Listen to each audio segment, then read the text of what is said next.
Hi hello friend, कैसे हैं आप लोग। और उम्मीद करते हैं कि आप लोग जो है बहुत ही अच्छे होंगे, बहुत ही स्वस्थ होंगे। तो आप लोग अपने स्वास्थ्य पर जो है विशेष तौर पर ध्यान रखिएगा, ठीक है। तो आज जो हम चर्चा करेंगे वो आईपीसी की धारा 377 को लेकर बात करेंगे, ठीक है। जो इसमें क्या बात किया गया है कि इसमें बात किया गया है कि अननेचुरल ऑफेंसेस को लेकर बात किया गया है, ठीक है, जो प्रकृति के विरुद्ध अपराध को लेकर चर्चा करते हैं, ठीक है। अब देखिए, इस पर चर्चा करने से पहले आपसे निवेदन है कि हमारे यूट्यूब चैनल एकेला जुडिशरी सक्सेस पर जो है आप लोग जाकर लाइक शेयर एंड सब्सक्राइब करेगा और बेल आइकन की घंटी जो है दबाना मत भूलिएगा, ठीक भैया। जिससे कि जो भी चीज़ का हम क्लास लें उसका वीडियो का जो नोटिफिकेशन हो वो सबसे पहले आपको मिले। और जैसे ही आपको वीडियो का नोटिफिकेशन मिलता है तो आप क्या करेंगे, सबसे पहले आईपीसी का डायरेक्ट कॉपी और पेन, ये 3 चीज़ अपने पास लेके रख लेना है। और उसके तुरंत बाद एक काम और करना है कि हमने जितनी बात को इसमें दर्शाया है और जिस तरह से दर्शाया है एकदम सेम टू सेम ऐसे ही अपनी कॉपी में उतार लेंगे, क्योंकि ये एग्ज़ाम की व्यू से बहुत ही बेहतर काम करेगा, ठीक है। अब देखिए, जब हम सारी बात को रिलेट करते हुए और जिस धारा पे चर्चा करें तो आपको ध्यान रखना है कि उसी धारा पे जो इम्पोर्टेंट होगा उसी के नीचे अंडरलाइन करते हुए बढ़ते क्रम की स्थिति में आगे बढ़ते चले जाना है, ठीक है। अब आते हैं अपने मुद्दे पर, ध्यान रखिएगा। देखिए, सबसे पहले जब हम आपको समझाएं तो बहुत ही ध्यान से, बहुत ही ध्यान मग्न होकर एकाग्रचित भाव से जो हम समझाएं उस चीज़ को एकदम क्लियर करते चलिए। यानी कि इसका जो कॉन्सेप्ट क्लियर होता चला जाएगा तो बहुत ही आसान तरीके से ये समझ में आपको आ जाएगा, ठीक है। अब देखिए, इस मुद्दे पे ध्यान है कि आईपीसी की धारा 377 जो प्रकृति के विरुद्ध को लेकर बात करती है, इसमें आपको 2 बातें ध्यान रखनी है। पहली बात तो ये है कि बिना सहमति के साथ करता है, तो अगर बिना सहमति के साथ करता है तो इस आधार पर वो दोषी माना जाएगा। जब वह व्यक्ति दोषी माना जाएगा तो अब ध्यान रखिएगा इस पर। अब इसमें एक बात ये ध्यान रखना है कि जो दंड का प्रावधान है वो क्या है। अब आजीवन कारावास या दंड जो है 10 वर्ष के लिए कारावास या जो है जुर्माने से भी दंड भी होगा, ठीक है। ये बात एकदम क्लियर है, ठीक है।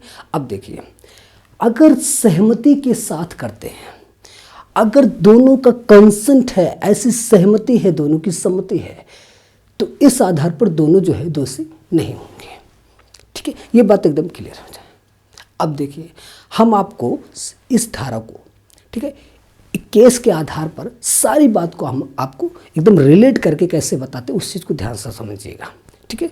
देखिए, नाज foundation versus government NTC of new Delhi. अब इस केस में किस बात को लेकर मांग है, यानी कि सहमति के साथ, ध्यान रखिएगा, सहमति के साथ है। तो अब देखिए, अप्राकृतिक जो सेक्सुअल एक्ट करते हैं तो इस आधार पे क्या है, ये किस दायरे में जाएगा, ये सेक्सुअल यानी कि जो एक्ट किए अब ये अननेचुरल ऑफेंसेस में जाएगा, यानी कि जो प्रकृति के विरुद्ध अपराध में जाएगा, यानी कि आईपीसी की धारा 377 में जाएगा, ठीक है। अब देखिए, अब इस केस में आपको जो हाई कोर्ट का निर्णीत मामला है, अब इसमें ध्यान रखिएगा। आपको हम 5 आधार पर सारी बात बताएं, 5 पॉइंट को याद रखिएगा।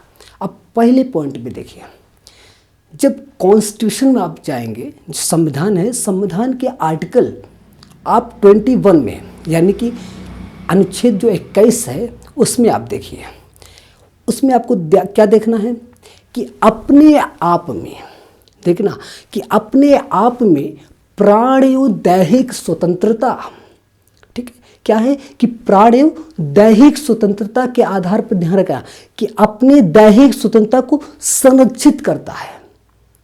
क्या करता है, संरक्षित करने का काम करता है।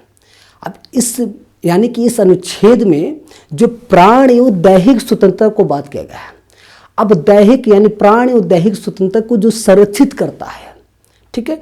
अब इसमें ध्यान रखना कि अब क्या मैटर आ गया, यानी कि सेक्सुअल एक्ट, ध्यान रखें, सेक्सुअल एक्ट। अब इसमें जो है यानी कि अपने आप में प्राणी दैहिक स्वतंत्रता करने का ऐसा संरक्षित करते हैं। ठीक है, अब इसमें जो है स्वयं चयन किया करते हैं।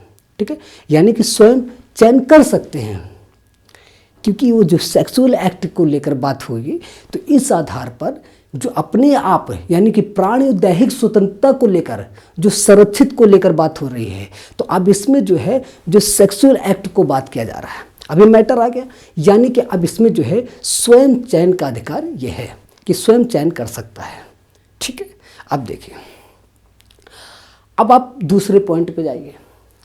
अब जब दूसरे पॉइंट पे जा रहे हैं तो क्या मिलेगा आपको कि संविधान के जो अनुच्छेद 19(1)(a) में, अब 19(1)(a) में क्या देखेंगे कि प्रत्येक व्यक्ति, ध्यान रखिए कि प्रत्येक व्यक्ति का जो वाक् एवं अभिव्यक्ति की स्वतंत्रता है, क्या है कि वाक् एवं अभिव्यक्ति की स्वतंत्रता में।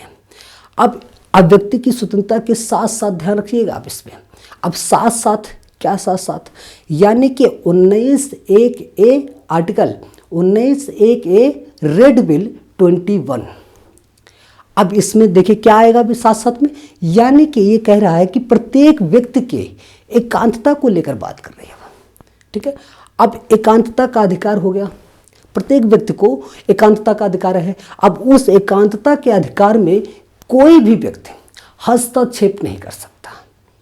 ठीक है, अब इसमें कोई अन्य हस्तक्षेप करे ऐसा न्यायानुमत नहीं होना चाहिए। ठीक है, यानी कि कोई अन्य हस्तक्षेप करे या न्यायानुमत में नहीं होना चाहिए। अब इस आधार पर स्वयं चयन करने का अधिकार है। ठीक है, ये बात क्लियर हुआ। अब देखिए, अब तीसरे पॉइंट पे जाइए। अब समलैंगिक व्यक्तियों के द्वारा, ठीक है, समलैंगिक व्यक्तियों के द्वारा जो है परस्पर सहमति के बावजूद भी वो दंडित किए जाते हैं। ठीक है, अब दंडित किए जाते हैं, यानी कि अब इसमें क्या होगा कि अपने आप में वो क्या होगा कि आर्टिकल जो 14 है उसका उल्लंघन माना जाएगा। यानी अनुच्छेद 14 का उल्लंघन अपने आप, उसमें क्या है कि एक तो परस्पर सहमति के बावजूद भी वो दंडनीय है, तो ये अपने आप में तो 14 का उल्लंघन माना गया। क्योंकि इसमें जो है समलैंगिक व्यक्तियों को सहमति होने के बावजूद भी, ठीक है, बावजूद भी क्या है कि वो जो है आर्टिकल अपने आप में यानी आर्टिकल 14 का उल्लंघन माना गया। अब देखिए, अब आप जब चौथे पॉइंट पे जाएंगे, आपको चौथे पॉइंट में क्या मिलेगा कि आर्टिकल यानी कि अनुच्छेद 15(1) में जब आप देखेंगे कि इसमें क्या देखेंगे कि किसी व्यक्ति को, ठीक है, किसी व्यक्ति को लिंग के आधार पर भेदभाव नहीं किया जाए। ठीक है, किसी व्यक्ति को लेकर यानी कि जो लिंग को लेकर भेदभाव न किया जाए।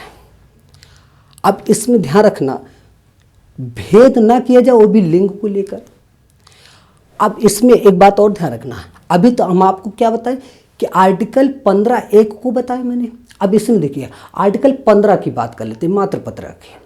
अब आर्टिकल 15 में आप ध्यान रखिएगा कि जो लैंगिक झुकाव के आधार पर भेदभाव नहीं किया जाएगा, लैंगिक झुकाव के आधार पर भेदभाव नहीं किया जाएगा।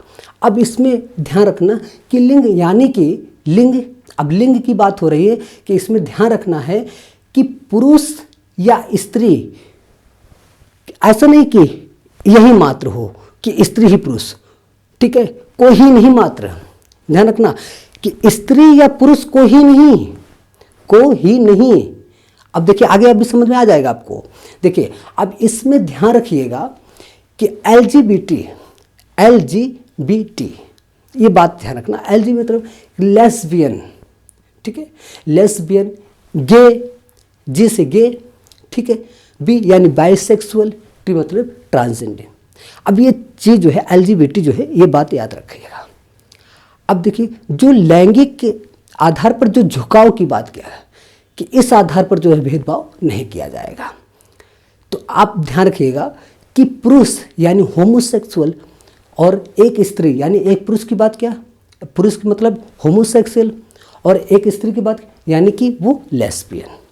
अब आपको क्लियरिटी हो गया होगा, ठीक है। अब देखिए, इसमें बस इतना ध्यान रखना कि लिंग यानी कि पुरुष के आधार पर या स्त्री के आधार पर कोई नहीं, ठीक है। अन्यथा आप समझ गए होंगे कि जानवर और सब जो बातें हैं उसमें।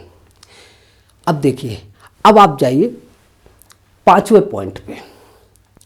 अब 5वें पॉइंट में क्या ध्यान रखेंगे, आर्टिकल जो अनुच्छेद 19 है, तो मात्र 19 देखिएगा।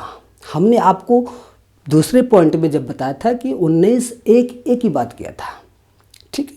अब हम 5वें पॉइंट में सिर्फ मात्र आपको आर्टिकल यानी कि अनुच्छेद, जो संविधान का अनुच्छेद है 19 है, मात्र उसकी बात कर रहा हूँ मैं। अब इसमें ध्यान रखना आपको कि वाक्य और व्यक्ति की स्वतंत्रता एक ही व्यक्ति के लिए, सिर्फ एक ही व्यक्ति के, ठीक है। इसमें ध्यान रखना, जो स्वतंत्रता की बात है सिर्फ एक ही व्यक्ति के आधार पर। अब इसमें ध्यान रखिएगा कि 377 के आधार पर सहमति के साथ ऐसा करता है तो ये क्या होगा कि समलैंगिक के आधार पर ये नहीं मान्य होगा, ठीक है। इसमें क्या होगा कि समलैंगिक नहीं माना जाएगा। अगर 377 के आधार पर सहमति के साथ है तो यहाँ पे समलैंगिक नहीं माना जाएगा, ठीक है। ये बात समझ में आ गया। तो हम जहाँ तक उम्मीद करते हैं कि आपको ये बातें सारी समझ में आ चुकी हैं, ठीक है। तो ये बातें जो है एकदम बढ़िया से दिलो दिमाग में एकदम बैठा लीजिए, ठीक है। क्योंकि एग्ज़ाम की व्यू से हमने पिछले क्लास में जितनी भी बातें की हैं, कोई भी आपको ये नहीं लगेगा कि एग्ज़ाम की व्यू से बेटर नहीं है, सारे इम्पोर्टेंट हैं, ठीक है। तो इसलिए हर एक बात को बहुत ही, इस केस को जब भी लिखिएगा तो जब इस मैटर आए तो सारी बात को समझाते हुए इस केस को बता देंगे। इस केस के सारे जो पॉइंट हैं, मैंने 5 पॉइंट बताया, उन सारे पॉइंट को जो है बढ़िया से लिख देंगे, ठीक है। जब सारी बात को दर्शाएंगे, ड्राफ्ट करेंगे आंसर में, तो नंबर अच्छे उठेंगे, ठीक है। इसको हम यहीं पे विराम करते हैं, फिर मिलेंगे हम नेक्स्ट टॉपिक के साथ में। इसके साथ जाते जाते आप लोग जो है लाइक शेयर सब्सक्राइब करेगा। इसके साथ जय हिंद, जय भारत।